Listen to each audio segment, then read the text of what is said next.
Praise the lord. ఈరోజు దేవుని వాగ్దానము. తేదీ ఫిబ్రవరి 8, 2026. యోబు గ్రంథము 22వ అధ్యాయం 23వ వచనము. సర్వశక్తుని వైపు నీవు తిరిగిన ఎడల, నీ గుడారములలో నుండి దుర్మార్గమును దూరముగా తొలగించిన ఎడల నీవు అభివృద్ధి పొందెదవు. ఆమేన్. ఎలీఫజ్ మాట్లాడుతూ ఒక గొప్ప సత్యాన్ని చెప్పాడు. దైవావేశం కలిగిన అనేక లేఖనాల సారాంశం ఇది. నా ప్రియ సహోదరుడా, పాపం నిన్ను కిందకి లాగేసిందా? నువ్వు నశించిపోయావా? దేవుని హస్తం నీకు వ్యతిరేకంగా ఉందా? నీకు ఇవ్వబడిన ఆధ్యాత్మికమైన ఆస్తిలో పేదవాడిపైపోయావా? ఆత్మలో కుప్పగూలిపోయావా? ఈ నాశనకరమైన నిరాశ స్థితికి చేరడానికి నువ్వే కారణమయ్యావా? అలా అయితే నువ్వు ముందుగా ప్రభువు వైపు తిరగాలి. లోతైన పశ్చాత్తాపంతో, యథార్థమైన విశ్వాసంతో నువ్వు పడిన చోట నుంచి తిరిగి లేచి దారిలోకి రావాలి.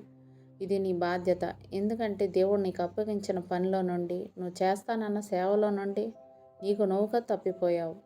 కాబట్టి ఇప్పుడు బుద్ధి తెచ్చుకో. నీ మటుకు నువ్వు నిలబడలేవు. దేవునికి వ్యతిరేకంగా ఉండి అభివృద్ధి చెందలేవు. నిన్ను శిక్షించడానికి ఆయన సర్వశక్తిమంతుడు. కాబట్టి ఇప్పటి వరకు నువ్వు అనుభవించిన దానికంటే భవిష్యత్తులో నీకు రాబోయే దేవుని శిక్ష ఇంకా కఠినంగా ఉంటుంది.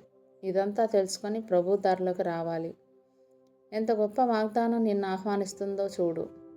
తిరిగి నువ్వు కట్టబడతావు. వేరెవరో కాదు కానీ సర్వశక్తిమంతుడైన దేవుడే పడిపోయిన నీ స్తంభాలను నిలువబెట్టి, కుప్పగూలిపోతున్న నీ గోడలను తిరిగి కడతానంటున్నాడు.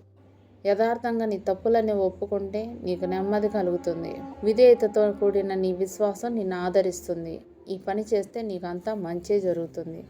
దేవుడిచ్చి నీ వాగ్దానాన్ని స్వతంత్రించుకొని ఆయనకి కృతజ్ఞతాస్తుతులు చెల్లించుకుందాం. అట్టి కృపా ధన్యత దేవుడు మనకు అనుగ్రహించునుగాక. ఆమేన్. దేవుడు తన పరిశుద్ధ వాక్యం మన వినికిడి యందు దీవించునుగాక. ఆమేన్.